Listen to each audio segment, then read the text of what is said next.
Hey, y'all, welcome back to what we are now calling the Sometime This Week Mountain Murders. Hey. On occasion, it's midweek. At other times, it's just when we have fucking time. What's your name? I'm Heather. And I'm Dylan. They know that by now, bro. Nah, I got to keep reminding them. You do? Yeah. You just like to hear the sound of your own name. That's what I think. I got to remind myself who the hell I am. Bitch, I know who I am. Oh, yeah? Yes. You're comfortable in your own skin? Well, I don't know about that part. Yes, tell us about it, Buffalo Bill. Is that supposed to be funny? Yeah. Okay, cool. Great. It's a funny Silence of the Lambs joke, Dylan. Everybody loves it. It's hilarious. Ha, ha, ha. It's the spooky time of the year. You know I got to drop 3 or 4 Silence of the Lamb Buffalo Bill references. Oh, my gosh. I cannot wait to watch the new Pinhead movie. I have resisted watching this new Hellraiser feature because of your work schedule. We have not had time to watch it together. And every day I struggle to not turn that shit on. I feel the same, and it is being streamed, I think, exclusively on Hulu. So I cannot wait to watch this with you after we record the show.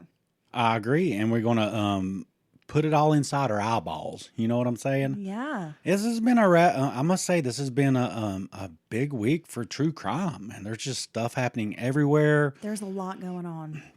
Some rather big cases, some cases that have been going on for quite some time, new revelations. And so let's just dive right into it, right? Dylan, you are leading the charge today. I'm so proud of you. You've been working diligently on the Sometime This Week episode, and I cannot wait. You have some information on a case that I know very little, well, pretty much fucking nothing about. So hit me with this true crime news. Oh, I thought you was going to say with my best shot. Yeah. Debbie Collier was found in a rural ravine on September 11th. Her abdomen was charred, and she was found clutching a small tree with one hand. Now, that's just a horrible image to have in your brain. Items discovered near her included a partially burned tarp, a red tote bag, and the remains of a fire. Her cell phone was also discovered there smashed and inoperable. She was reported missing by her husband, and once they finally located her rental car, because her car was in the shop, that's what led to her discovery. It was in a rental van. A rental van, I'm sorry. That's what led to her the discovery of her body there in the ravine. It was parked along a northeast Georgia highway. Yes, it was. And it was unlocked, and she was not inside. No, and of course they continued to search for her, and not very long found this tragic scene there in the ravine. And her daughter told investigators after the discovery of her mother's body that this is so strange. She had received a Venmo transfer of $2,385 with a cryptic text. "They will not let me go. There is a key to the house under a blue flower pot." Now, she received this the evening before her mother's body was discovered. Okay. One, I'm going to freak the hell out if I get that text from my mom, right? Yes. I mean, screw the money, whatever. I'm going to freak out. And honestly, I would probably have been, we need to find her now. Let's go. I'm not sure about that. That wasn't clear if her daughter actually, initiated a search or asked her dad to initiate a search that evening or was worried. Investigators have felt the attack was targeted and personal. Okay, so I knew very little about this case until you mentioned it. Right. And from what I understand, on Saturday afternoon, before she was reported missing, she was last seen at a Family Dollar store in Clayton, Georgia, which I didn't realize that's very close to us. Yes. We drive through Clayton all the time. And she was seen buying a blue tarp, a poncho, a lighter, and a red tote bag. She didn't return home that night, and her family was concerned. They reported her missing. And it was the next day, which would be the Sunday, that she was found. Well, they found her van that she was renting about 13 miles away from where she was last seen at that dollar store. Yeah, if I'm not mistaken, it was a Chrysler Pacifica. Okay. A video from that very same dollar store, which was a mere 13 miles from the crime scene, Yes. showed Debbie shopping, like you said, alone and purchasing the very items discovered at the scene, plus a refillable lighter. So this is strange, so she's out carrying on about her business, just a normal day, and she goes in there and buys a red tote bag, a tarp, a refillable lighter. I'm imagining one of those grill lighters, the long ones. Yes. Or lighting candles. That was what I thought first as well. That was my initial thought. And a poncho, right? And the clerk stated, well, first the clerk hardly remembered, but then kind of remembered interacting with Debbie. Nothing stood out. She said that Debbie did not appear to be in distress, nor was she acting odd in any way. And now she regrets not maybe having or noticing something, if something was off, or reaching out, or, maybe asking or having a bigger interaction with Debbie, because of course now she feels slightly guilty that maybe she could have done something or helped her out if she was in trouble. But, you when you're in the moment, you never know that this is going to turn into something like this, right? So you remember that money that was wired to her daughter, right? Yes, the Venmo. This is very strange. Her daughter's name is Amanda Bearden, and the amount Venmoed to her by her mother, which was actually from her father's account, obviously, but obviously her mother had access to that account, and then the cryptic message, it closely matched the amount owed to probation fees by Amanda's partner. Now, multiple articles said partner. I'm not sure if it's same-sex couple or whatever. Well, nowadays they want to say partner instead of husband and wife. Who knows? But then now the relevance of that has not been confirmed yet. So I found that very odd, A, that they figured that out, and B, that starts making me think, hey, wait a minute, is something weird going on here? Now, Amanda has been staying with her father, supporting him. She did come to the scene when her mother's body was discovered and, trying to help, answer any questions, asking questions. So that all seems fairly normal, right? When you have instances Absolutely. of people not searching or, reluctant to search for a missing person because maybe they already know where they're at, blah, blah, blah. Now it continues to get strange. On September 14th, Bearden's house was searched as well. Authorities executed a search warrant, searched her home. They have not released any more information about that, but they did also state that that was not the only home they searched. They searched other family members' homes, and they will not release the details of the warrant, citing the ongoing investigation. And now, so this is just strange. Okay, let's talk about Amanda Bearden. Yes, the daughter. You need to. She has a rap sheet, a fairly lengthy rap sheet that includes arrests for battery. She's been thrown in jail for faking a drug test and for domestic violence, fighting with her boyfriends. She has had a number of encounters, according to an article in the New York Post, with law enforcement in Athens, Georgia, most recently for a domestic incident that took place back in May of 2021. At the time, Bearden claimed that her boyfriend, Andrew Tyler Giegerick, I'm going to guess. Gigerich. Whatevs, had broken into her home, that he screamed at her, attacked her. She showed police bruises on her shoulders and arms. However, officers from the Athens-Clarke County Police Department determined that the couple lived together, and they actually arrested her for making a false report of robbery. Now, he was also arrested with various, charges, including battery, mostly domestic related. They have a family. The documents associated with his case noted that they have a family violence relationship. He's been sentenced to time in jail. He's been ordered to have no contact with her. He's been ordered to complete domestic violence courses. So it sounds like she has had a bit of trouble in her past.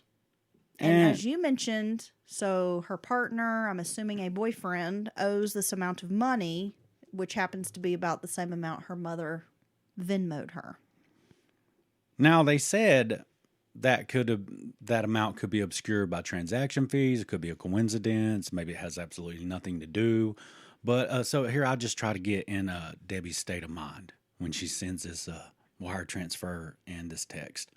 So if you are, according to the text, someone has you and they're not going to let you go, right?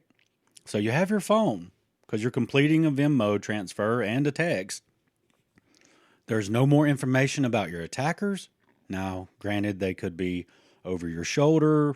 I don't know why they're going to allow you to send money to your daughter, or a text. Even a text that says they are not going to let me go would give a clue that it's more than one perpetrator, right? So it just doesn't seem like anyone who has her or has kidnapped her or strong-arming her is going to allow her to have access to her phone, period.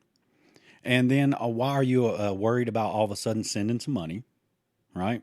Or, oh yeah, by the way, the key to the house is under the blue flower pot.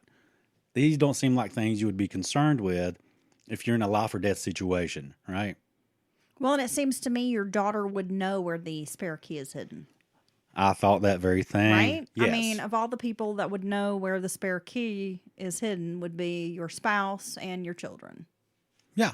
And I also find it interesting that if Amanda lives in Athens, why did she happen to be in town with her parents the weekend that her mom goes missing? Yeah, because they had returned just days before Collier supposedly wired $2,385 to Bearden's via Venmo. Wow. And obviously, she also mentioned, I keep saying obviously, even though it's not obvious. Sorry about that.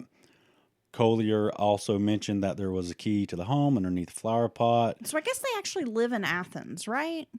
Yeah. Okay. So Athens and Clayton, I mean, that's not very close distance. It's not like the town over. Athens and Clayton are like probably a good hour and a half, 2 hour drive. Now, am I mistaken, or is Athens is south of Atlanta? It's sort of like Southish. East. It's like east of Atlanta. It might be a little northeast of Atlanta, but in an opposite direction from Clayton. And Clayton is north of Atlanta, up towards the Blue North Ridge Carolina. Mountains, Yeah. right? Up in the. So that's a good 2 hour probably distance from Clayton to Athens. So my question is, if she lives in Athens, what is she doing in Clayton? Now, criminal profiler and private investigator Jason Jensen has told the U.S. Sun that the revelation of the money and it matching the probation fees and all that could possibly be a big red flag if it's accurate. But the authorities have stressed that the figure may have been skewed by transaction fees, like I mentioned earlier. And the cops revealed that Bearden received the payment, but it's not known where the funds went. So they haven't, and they're not suspects. Her nor Andrew are suspects at this moment. And this is interesting. Come on. Yeah, they're always suspects. They're taking a hard look at them. I'm sorry. No, they are. They're taking a hard look at them. And it's but now it's being presumed that Collier sent the money while sitting in the parking lot of the dollar store after, shopping for her I would say strange objects or items, but not really if you look at in the big scheme of things. I guess if you was going on a camping trip, you'd buy all that stuff. Those are odd items. Okay, yeah. A rain poncho, a tarp, a lighter. And she was only there for 10 minutes. And she also got paper towels. And she appeared to be calm on the video, not in fear of anything while she was shopping. But obviously what happened after she left the store is a mystery. Now, in the hours leading up to his wife's disappearance, Steve Collier told police he had been working at the stadium of the nearby Georgia Bulldogs, which Debbie was a diehard fan of the Bulldogs. I did read that. And he helps park cars there. He said he last saw his wife the night before she vanished, and he said that they slept in different bedrooms due to his snoring, which is not unheard of, right? I think you've gotten up and left the room when I'm a snoozing. Oh, my gosh. Cutting them old logs. Trust.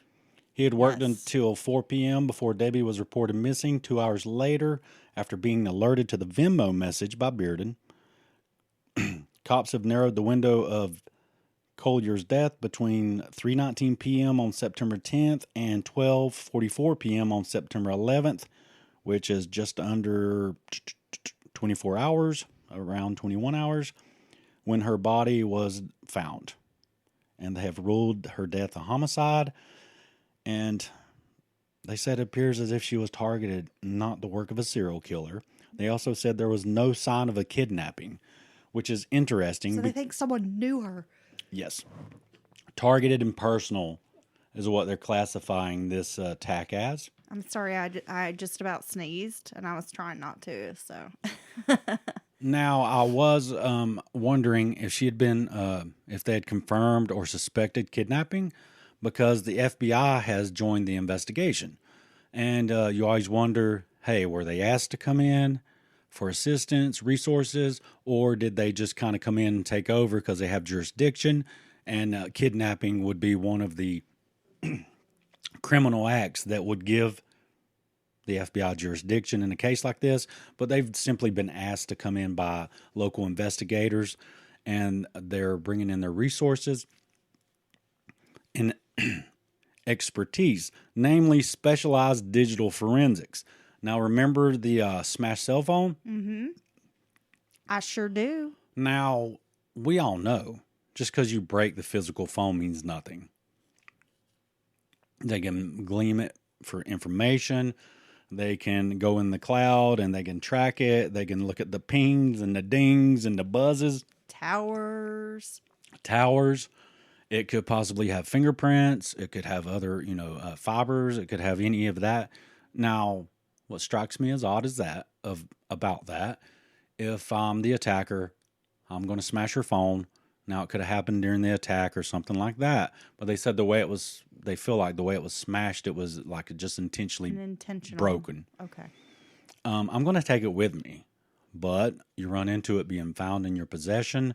You run into it being tracked if it happens to be on or in a sleep state and you don't know it. I'm going to burn it. And I'm going to incinerate that phone. You're going to incinerate the phone? Yeah. Don't tell people what you're going to do if you attack someone. I'm just saying, that's, if you're trying to cover your tracks and you have someone's cell phone, seems to me the most viable disposal method would be to burn the cell phone. Okay. Right? I'm going to put it I'm going to turn it on and I'm going to hide it in a rail car and let it just be going across the country to like Nebraska or some shit. Go over there to see James. Okay. And they'll be like, oh, the perpetrator's heading to Nebraska. And there's a boxcar Willie or something. Yeah. One of the boxcar children. Yeah, derailed Dylan. And this is a very strange story. There's quite a bit more than that, but we will move on.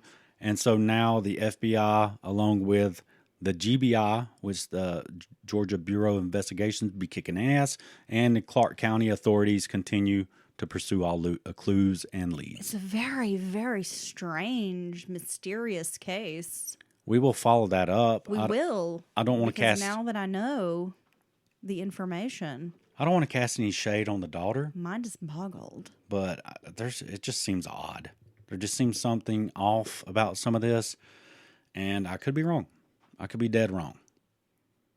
Or for one, they wouldn't have to ask me what happened to them funds, because I would tell the cops where those funds are. Or I would do you need to go over this? Do you need to look at the Do you need a forensic audit of my financials? Yeah, well, I mean, I don't know. I know where them funds going if they're in my hands. They're probably going to pay some fucking bills, okay? And then I'll be like, you see them groceries in the cabinet? That's where my funds went. I'll be like, if you go up to that Duke Energy office. All of my money goes to food, basically. They got 2/3 of my funds up there.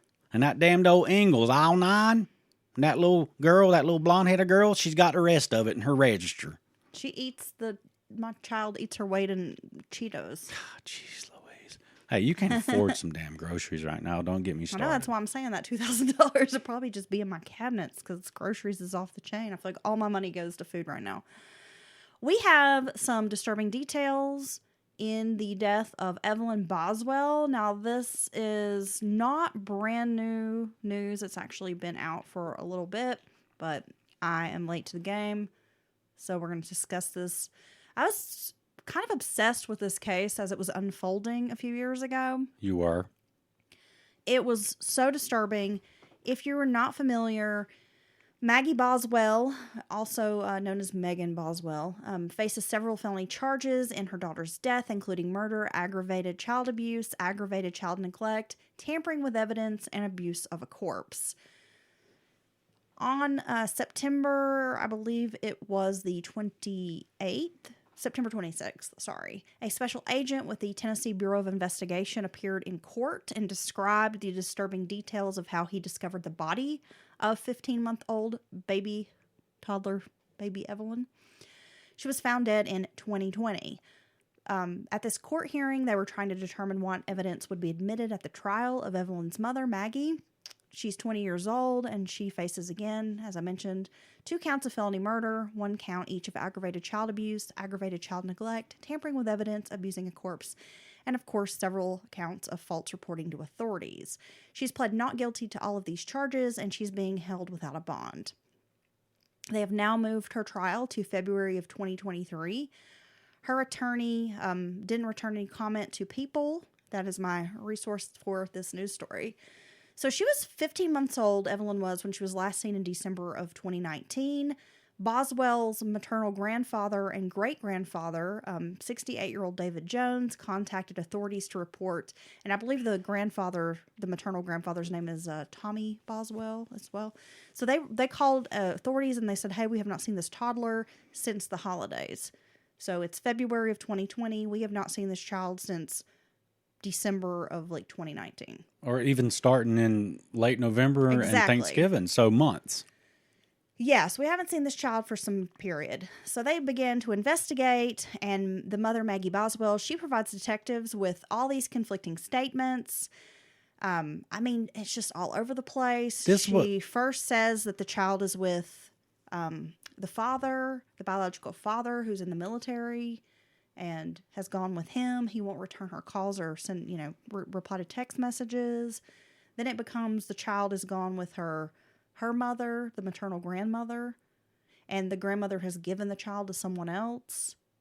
She just leads the cops on this wild goose chase for several weeks. That was one of the, when this one's unfolding, because Heather was just like, I can't not look at this. This baby is so beautiful, and there's just something, my heart was just broken when I saw this child's sweet little face. Where's this poor little baby? And it was infuriating as you watched it unfold, and you were getting visibly mad multiple times. The runaround and the bullshit from the mom, Megan, whatever. And you know what? Another thing, I watched some interviews today, some old interviews of before it actually came out, and they were still, she was just missing the poor little baby. She has this smirk on her damn face. She fucking does. In all these interviews. Smack her little chubby cheeks. Look it up right now. Is it Megan Boswell? Yeah, or Maggie. Maggie Boswell interviews, blah, blah, blah. Look it up. Pause this. Do it after the episode. And you will want to hit her in the face. I want to hit her in the face. She has this smirk on her face in almost every interview with news or anyone who would talk to her. Almost like, I know something you don't. And it's just, and I know some people, when they get nervous, they smile or whatever, and she might not really be smirking, but given everything I know now, I just think she's a piece of shit. When they finally found the child's remains, they were located, there was a storage building, and this was some type of playhouse that was kind of behind this storage shed on Evelyn's grandfather, which is Maggie's dad, on his property. So the defendant's father, Maggie's father, had called the police and was talking about this property and said specifically, I have a storage building. I think you may need to come out here. It might be valuable for you to come search it. So, law enforcement went, they did a search of this, and that's when they found this playhouse. And they found the body of the child in a trash can located in the playhouse. They said inside this playhouse, it was obvious that it had been untouched for many years. Lots of debris, dirt, dust, grime, what you would expect to build up, right? Yeah, cobwebs. Outdoor playhouse. But this trash can was obviously freshly located, like had been moved into this playhouse. So this SBI agent opens it up, and that is when he finds baby Evelyn wrapped in a black trash bag. She was wearing a purple fleece onesie, and she was also wrapped in a gray and white blanket. It seems she also had taken aluminum foil and had wrapped it around this child in addition to this blanket. So they have ruled that Evelyn died of asphyxiation. We'll get this out. I mean, it is very disturbing, some of the details, and I won't go into great detail about the condition of the body, but it is horrific. When I read it, my stomach did a flip-flop. One of the worst. I cannot fucking imagine doing that to your child, a baby. I mean, it's just so fucking evil. Anyway, they, of course, have talked to Boswell multiple times, and she keeps changing her story. So when they find the baby, she claims that the baby died while co-sleeping with her. Co-sleeping. And it was accidental. This was reported in another story we talked about not long ago. This is basically sleeping in the bed with your infant or toddler children. The story we talked about, the woman had already killed, or one of her children already passed away co-sleeping with her, and she co-slept with the second baby, even though she'd been warned and warned and warned, hey, bad practice, don't do it. So, I don't know. I don't believe her. The condition in which this child was found, I don't believe there is no fucking way, and they've said there's no way that this baby died from co-sleeping. It is quite obvious that this was murder. This baby was shoved headfirst in a trash can. Jesus. Her little feet were like sticking up. I mean, it is just, you can go read more details. Like I said, I'm not going to get into too much of it because it is so disturbing. Then they have this hearing, and they're trying to determine of these crime scene photos what will be allowed to, to be shown in court. And of course, her attorney's trying to get some of the photos taken out because it's going to be emotional for the jury, and it's going to prejudice the jury, Your Honor. Yeah, well, you know what? If this bitch did this to her kid, then they should see every fucking crime scene photo. Because if you do the crime and that's what the result is, they should see that. Nothing should be omitted for the jury to see, in my opinion. I agree. I think they should see the condition that the poor little baby was left in, what was intentionally done to her, from what I can tell.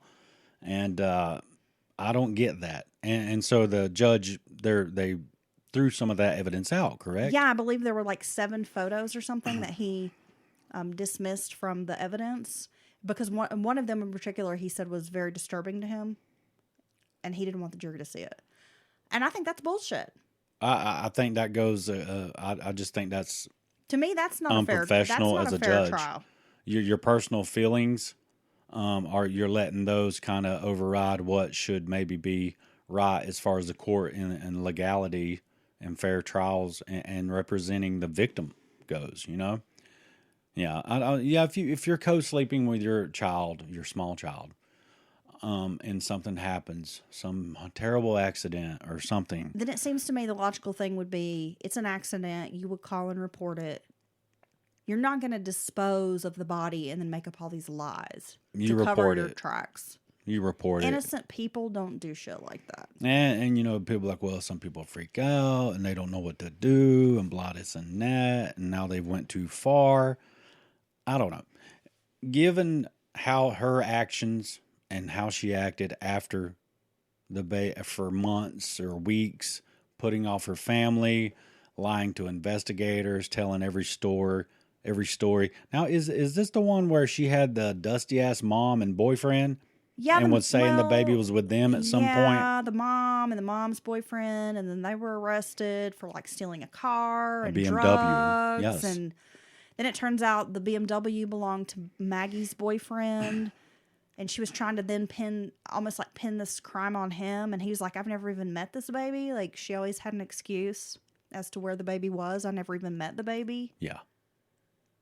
And then Maggie, after this baby had gone missing, people were reporting that on her social media, she had been posting all this stuff about she was going to marry this boy and like move into a house with him. And, they was going to build a life together. And then he claims that their dating was so casual that he never even met her child. That it wasn't serious at all. Well, for one, your child's missing. Yeah, and she's Right. out like fucking partying and living it up and like dating and not giving a fuck that her baby's not around. And you're out Casey Anthonying the night away. Exactly. While your nanny Zanny's got your baby. The only difference is Maggie didn't host a hot body contest.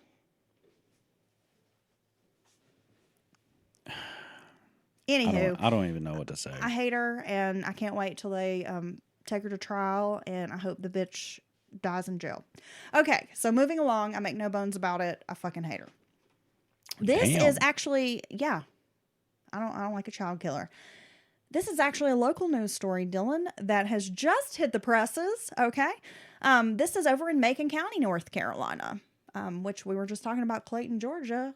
Macon is just right over the state line. So Franklin, North Carolina, a lot of folks know Macon from Franklin, the Highlands area. It's really beautiful over there. No, Rabun County right there below it. The Macon County Sheriff's Office says they have a person in custody after 2 bodies were found inside a home Monday evening. Oh my gosh. On Monday, October 10th, around 10 p.m., deputies responded to a request for a welfare check at a home on Mac Branch Road. And this welfare request came in from the Jackson County Sheriff's Office, which is the neighboring county.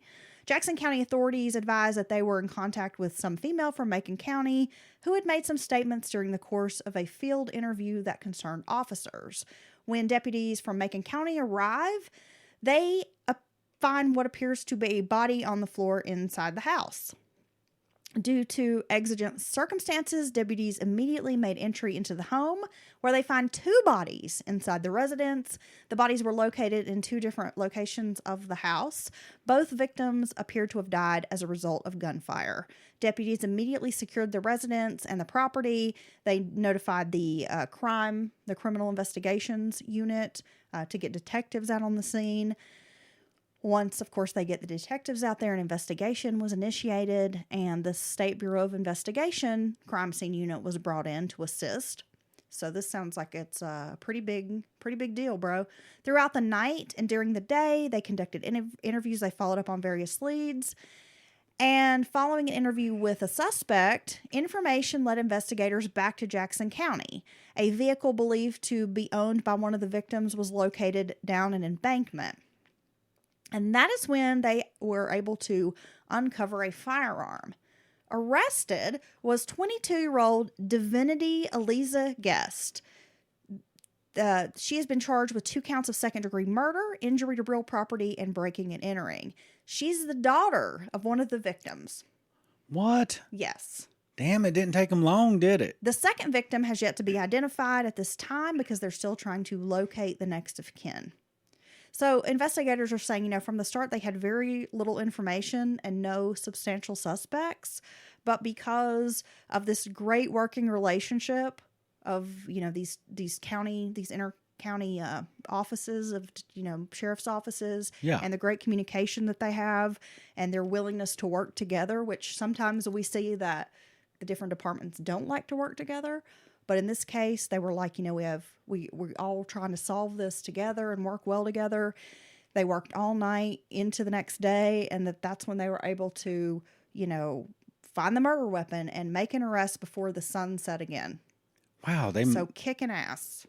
Yeah, a lot of times in these smaller departments, in rural areas, things like that, you do have open lines of communication, a willingness to work together. And this really helps an investigation along when that's the case. Because say, you call 2 counties away, you have this lead, and you want somebody to check it out. Well, one of those investigators there can just be like, hey, I'm on it. Boom, let me go check it out. Or, hey, yeah, I know that person. We know them. They're a dirtbag, blah, blah, blah. But they were not, it seemed like they lacked any significant leads or real leads, and I'm curious what broke them in that direction that led them to the vehicle over the embankment and arresting the suspect. I'm sure more details will come out, but right now Guest remains in the Macon County Detention Center under a $1 million bond. Interesting. Now the sheriff of Macon County, Holland, he says that folks in the community don't have any reason to feel there's like a threat. They're still trying to connect the dots and following up with information, but they do feel like this is kind of like an isolated incident. They don't think it's a community threat, but they are still trying to conduct interviews and follow up with information, and they're seeking others who may be involved or might have information. There's one person in particular that they want to talk with, and so I guess they're trying to get up with this person. Autopsies of both victims are being conducted right now in Winston-Salem at Wake Forest Baptist Hospital. So this is a fresh case, interesting, right in our backyard. This is a true mountain murder, so we'll have to keep following this. They are asking that anybody with information, if you are local and know something, can call the Macon County Sheriff's Office Criminal Investigations Unit, Captain Deanie Burrows, and that number is 828-371-1201. And I tell you what, I'm willing to bet that someone may know some more information. Someone could have ran their mouth. You got tight-knit groups of friends. You got the dumbass social medias and things like that. People in constant communication with everybody. So more information very well could come out. And you better believe Heather will be on top of it. Yeah, I'm going to try to follow this case as much as possible because, again, true mountain murder. I can't. That poor woman, Debbie. You can't get it out of your head? Miss Collier. No, since I first saw her picture and read her story, and now that I think about it, I think it may have been, it's either Angie or Allison. They post quite often in our Discord, which you can be a part of if you go to patreon.com/Mountain Murders Podcast and join the fam. But... so thank you for that, Allison or Angie. It's just horrific. It's just horrific what was done to her. And there's not going to be a good reason, you know? And now this poor woman just goes from seemingly a normal day at the dollar store, chilling, running errands or whatever, and then to be discovered like this. And then the poor little baby, you know, being... You know, there are those cases that just, for whatever reason, touch you, haunt you. And so for you, it's this Collier case. Well, and for me, it's this Evelyn Boswell case. I mean, for 2 years, I've not been able to shake this case and the thought of this poor child. Yeah. It's just one of those cases that's really touched me for some reason. Just devastating. Now, I mean, you just never know what's going to happen. Or what can happen, in your very own area or town, or possibly next door to a person, Well, that's the thing, Dylan. You just never know what's going on behind closed doors. We don't know what people are doing. We don't know, a seemingly perfect, normal family. There could be some very dysfunctional, abuse. I mean, you just never know. Now, did you have another item? I did. Speaking of children who are suspects in their parents' murders, since we have this case here where we have this young lady, 22 years old. What a segue. I mean, I don't mean to make light of the situation, but damn, girl. That was some damn training. Well, I am a trained professional. This gentleman, who's a well-known figure in the indie film circuit, and his wife were found shot dead in their Texas home. His name is Mike Scarlett. He's 66. His wife is Kay Scarlett. They were found last Thursday by Johnson County Sheriff's deputies. There was, again, a call for a welfare check at this couple's home, which is about 20 miles south of Dallas. Deputies were called to the Don Lee Road address one day earlier, though they left reporting finding nothing amiss at the scene. Weren't able to locate the couple, but everything looked, nice, quiet, seemingly okay at the home. Left. They go back because several family members over the past few days before had been calling us because they hadn't been able to contact the couple. Deputies had actually gone out twice, were not able to make contact with anybody. Authorities later made entry through an open back door, and when they did, they found this couple dead inside the house. The county medical examiner's office determined that Mr. and Mrs. Scarlett had sustained multiple gunshots from a shotgun and ruled their deaths a homicide. During their investigation, authorities found the couple's truck was also missing from the Joshua home. Investigators believed a relative was responsible for the murder and had used the truck to flee the scene. they had a person of interest, and they were able to locate the missing truck in the parking lot of a Fort Worth hospital. You know, I'm waiting for the day when they suspect an interesting person. Okay. Yeah. So inside the medical center, because they find the couple's truck in this parking lot of the hospital, kind of odd, right? They go inside the medical center and they find the couple's son, 28-year-old Samuel Paul Scarlett, and they arrest him for unauthorized use of this vehicle. Right. So a charge, they can get control of him, take him into custody, figure out what the hell's going on. Yeah, so they were not clear if he was there seeking medical treatment, you know, whatever. They haven't released that information, but they do charge him with this unauthorized use of a vehicle. He has been identified as a person of interest in this double homicide, though he has yet to be charged with his parents' murder. The sheriff's office is still awaiting results from evidence that they had sent away for some testing. But the deaths of this couple has really shaken this community. And Texas has a budding indie film circuit. I mean, Austin, you have like Richard Linklater, the director who did like Dazed and Confused and all that. You know, Austin has this big indie film scene, and these folks were like revered in that community. So people are very shaken. They had a film called The Cabin that had just been released. Mike Scarlett was the writer and actor of this film, and it had been released Sunday at a film competition just days after his murder. Damn. But at this point, I mean, it seems that all fingers are pointing to the son. And when I see a picture of him, I mean, he kind of looks a little bit like a dirtbag. Well, look, if you're in possession... It could be the greasy hair. If you're in possession of a vehicle missing from the scene of the discovery of two deceased individuals, possible homicide, yeah, you're going to go to the top of the list of suspects, right? And if you got greasy hair, bro, they're going to put your name down twice. Well, he's got long hair. Okay. What else you working with? And it looks greasy.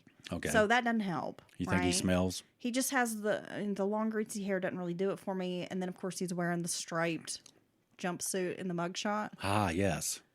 The aesthetic. You know. So you think he's fresh from the pod, huh? Yeah. He's been on the bowl trying to get him a girl? Yeah, I don't know. He should be like trying to get him some soap and water. Now, if he did not kill his parents, then why the fuck's he got their truck? Maybe hey, look, he could have like even if he took it without their permission and before someone came there and killed him. Okay? I would feel bad for him for having lost his parents and being put in this position. But if that's not the case, which it very well might not be, screw him. If he thought, he could do something like this and get away with it. Well, he is currently being held in Johnson County on a $100,000 bond. That seems low. And is a person of interest in the murder of his parents. Well, I guess if he's not been hell, it sounds like the only charges they have is the unauthorized use of a motor vehicle. Well, I'd say the unauthorized use of a motor vehicle of a murder victim is probably pretty serious. Yeah. You know? Right. Yeah. Much different than the authorized use of a murder victim's vehicle. Then you might be able to get away with it. And we don't know the details. I mean, perhaps he had a strained relationship with his parents, and people are like, there's no way they would have loaned him a truck. I mean, who knows? There's no telling. And I tell you, cops must get a knot in their stomach whenever they get called to a welfare check because they simply do not know what they're going to find. Is it going to be somebody that's pissed off because you're bugging them and they haven't seen their family because they don't want to talk to them? Possibly. Probably happens all the time. Somebody oblivious to the fact that people are looking for them. Yes, all the time. But you also can stumble upon someone having a mental crisis who attacks you whenever you show up there. I saw multiple videos today on TikTok. One cop was attacked by a person with a knife, and they just come out the door and start stabbing the cop, bro, and just like the other police shoot the person, and the person's lost it. Another a woman cop. The woman comes out of the house and she's like, look, it's a welfare check. I'm just here to make sure you're okay. The woman starts acting weird. She has like a fanny pack across her chest. Boom, pulls out a gun, shoots the cop, and then runs away. So they just never know what they're going to find when they hear that call go out of a welfare check. And it must be nerve-wracking, right? It definitely has to be. And then you could stumble upon bodies. Look. Bodies. Nowadays, all this, cops got a bad rep. The bad cops making everybody look terrible, and all the shitty things that the bad cops do, and this and that, and the sentiment is, permeated throughout our society. But I still have to stop, ground myself, and remember that police all over the country, many times a day, a month, face dangerous situations, and that they really are. I would like to think intent on protecting their communities for the most part. The good cops, not the rotten apples. Well, thank you for that commentary. No problem. Any cops out there listening? I know we give cops and investigators a hard time sometimes, and I just want you to know. I know you're out there keeping up the good fight. You better be. Well, one of the things that I was thinking, Dylan, when you started talking about that, was how today we have so much access to communications, right? You have cell phone, internet. You can be in constant contact with your relatives, your loved ones, your friends, even if you're halfway across the world. Telepathy. So I'm thinking about you right now. Okay, you're a smart ass. But to not be able, in this day and age, to be able to get in contact with someone. Yeah. And days go by and you don't hear from them, and you're calling their cell phone and it's ringing, and then it starts going to voicemail. They're not answering the calls. They're not answering the Facebook messages, the email, the text messages. That's scary because we do have such access these days that when you can't reach someone, I could see where panic would really start to make its way into your mind. It's true. You take someone who always answers back, or they post on social media 7, 8, 10 times a day. They haven't done that. You never go more than 10, 30 minutes without them answering you back. I've had instances when I'm at work, and I try. We stay in constant contact for the most part. Chat apps and all that stuff.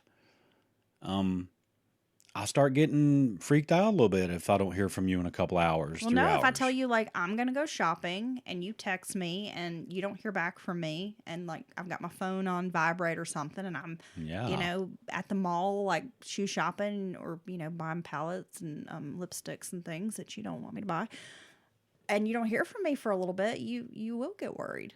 Yeah. Because you'll be like, are you okay? What are you doing? And then I'm like, I'm sorry, I was just trying on 50 pairs of boots that I don't need. But you still looked at them all day. But I worry about you as well. I mean, you work in a dangerous industrial environment, and if a period 2-3 hours goes by, and that's abnormal for us to, unless I'm sleeping or you're sleeping, I always assume that you're taking a nap. But if I don't hear back from you for some hours, I get worried because I think, is he okay? Is he injured? Yeah. Would someone know to contact me? How would they access my phone number? I mean, those thoughts go through my head. Oh, they know. They know how to get a hold of you.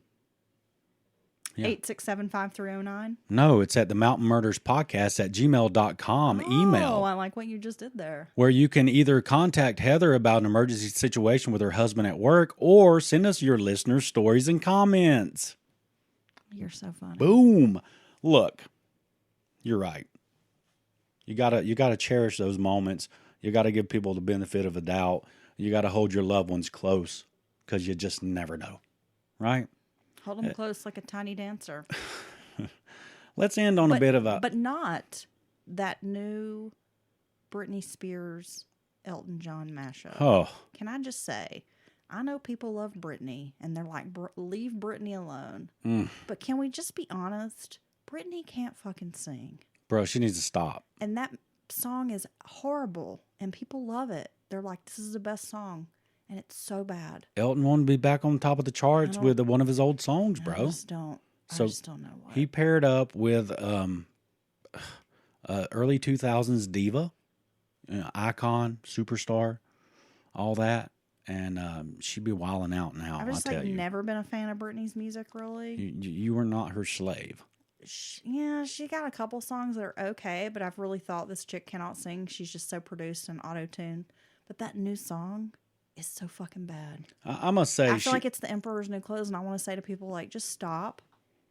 It's happened. It's not a good song. Just stop. Happened many times before, and it'll continue to happen. But when I remember when during the height of her popularity, I was like, this woman or this girl, whatever. And you know what was weird? The creeps was like, oh, she's almost 18. Ugh, I can lust after her. Don't you hate those creepy dudes that do say that shit? Pretty gross. They'll be talking about it, like on the radio and stuff or amongst themselves. Like it's just super fucking gross. Grody. I'm like, this person is so packaged, homogenized, produced. It's like they're not even a real person. And, you know, that's likely what led to, you know, her mental breakdowns and her feelings that she had about all that was being handled like a product or an object and not allowed to do anything. Exploited. Yeah, totally. So I think we should end the episode on a bit of a lighter note. All right? Because it's been heavy. So you were telling me the other day, we have a new individual who has entered the arena, who has jumped in to the world of podcast. And you were telling me how incredible you thought that was. You want to tell everybody who it is? It's Kim Kardashian. Oh my gosh, have you heard about this thing called podcast? She has like a true crime podcast now. And I want to be like, yeah, cool, you're late to the party. Yeah. Like, you should have done that like 4 or 5 years ago. Like, really? Like, that's what we need is another celebrity true crime podcast. We need Kim Kardashian to do it.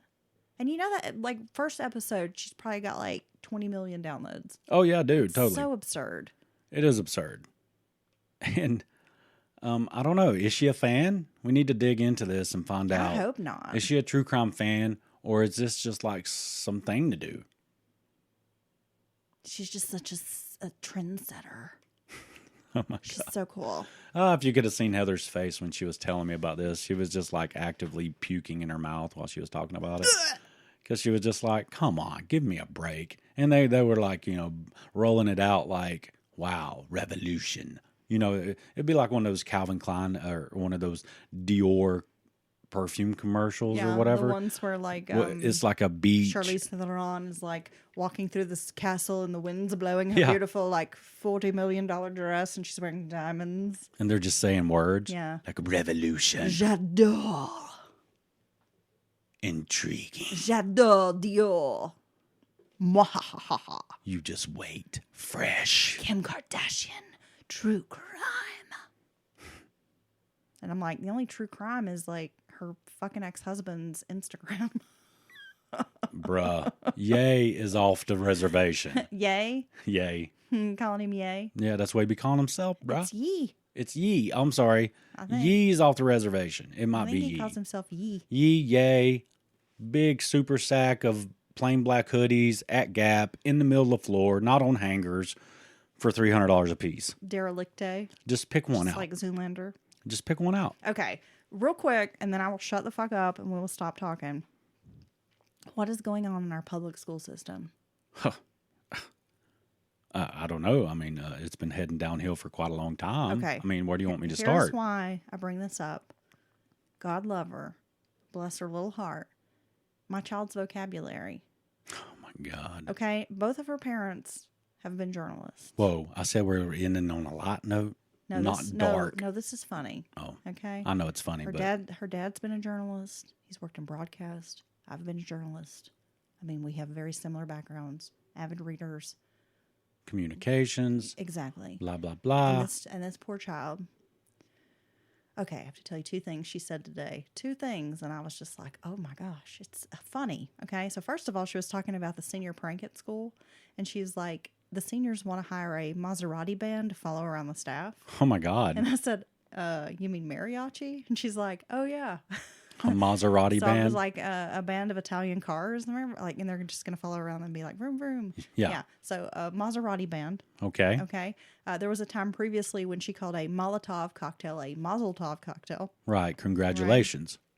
And then later, she was playing a game and she said something about a negligee factory. And I was like, a what? It was negligee. Negligee. And she was calling it like negligee. Okay. And I was like, what are they teaching you at school, honey? And she, of course, just starts laughing and is like, leave me alone.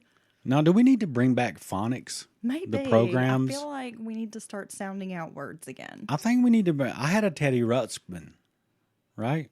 The bear? Yeah. With the tapes in the back, and he would read them to you. You could read along with the books, and we could fight through it together. Teddy always supported me when I was having a tough time with syllables and stuff. And I don't know. We got to try harder because this is our future, right? The Maserati Band. Yeah. You know, I realized something today, and I don't know if this is the right forum to share it. You were thinking about buying me a negligee. No, I was going to buy you a lingerie outfit Ooh. to wear to bed with me. Sexy time. Can I just have some sweatpants? No, actually, I figured out today that deli bologna, however you want to say it, only keeps for approximately a week.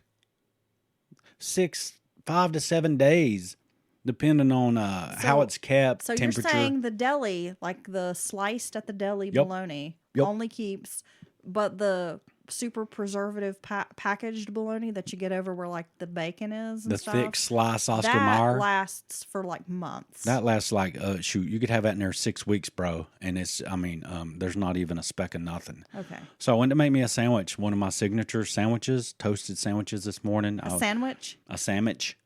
It was going to be my lunch. I love my toaster oven sandwiches. Not a sandwich, but a sandwich. A sandwich. A sandwich. Okay. Sandwich. A sandwich. I didn't say. I said a sandwich.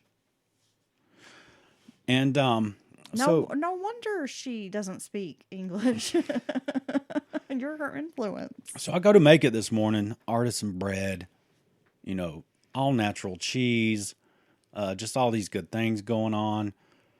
And I get the bologna out, and I'm just like, hey, did I smell something?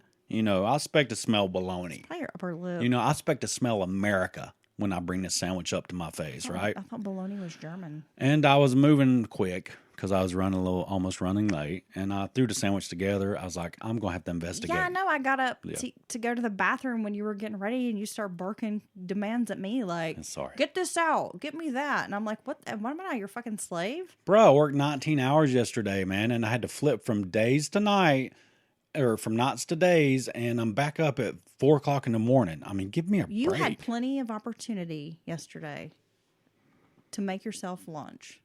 Yeah. Okay? And I do everything for you. You do? So the one thing that you could probably do for yourself, I'm not going to wipe your ass, and I'm going to let you make your own food. If I cook the food, the least you can do is put it in a container and like pack it away. So once I got to work, settled in, performed my duties, right? Until I worked myself into a frenzy, I'm frothing out the mouth. Things are starting to sting. Do you have, are you rabid? Things are stinging. There's sweat in my eyes. I'm working so hard. And it gets to a time for sustenance, time to regroup. And I get the sandwich out and I remember, hey, did that bologna smell this morning? Because it was a light odor. I get it out, open it up, I take a whiff. I'm like, I'm not sure that's right. And you know me, I freak out about meat smells, right? When the meat's right there at my nose. So you could never do my new job. Oh, no. That's what I'm saying. No, certainly not. Because I'd be like, is that guy, is he good or is he spoiled? All I'm going to say is working in a crematorium. Different. There are some smells. So I researched it for 10 seconds. Figured out my bologna was likely bad. I did not want to risk the dookie butt. It has a first name. It's B-A-D. It's bad. I had to toss it. Thank you for sharing that. That's all I got. That was like an 8-minute bologna story to wrap up Mountain Murders, and I'm sure our listeners are captivated. That's all I got. And we'd like to thank everyone for tuning in. We hope this episode finds you well. Just like the email, and we hope it finds you well. And we will see you this coming Sunday. And we also are simultaneously dropping our late episode about murders. Check out both of these. The Bushwhackers, Keith and Melinda Blaylock. It's a pretty fascinating tale. Fill your ear holes with it. We hope you have a great next few days, and we will see you again very soon. In the meantime, I'm going to track down a Maserati Band to interview and to possibly remake our intro song. Oh, dude. That's a great idea. I need a Maserati Band for the intro. The intro is just going to be like... Vroom, if you're a member of a Maserati Band, email me, mountainmurderspodcast@gmail.com. Hope you have a week that just goes by swimmingly. Bye, Dylan. Bye, Heather.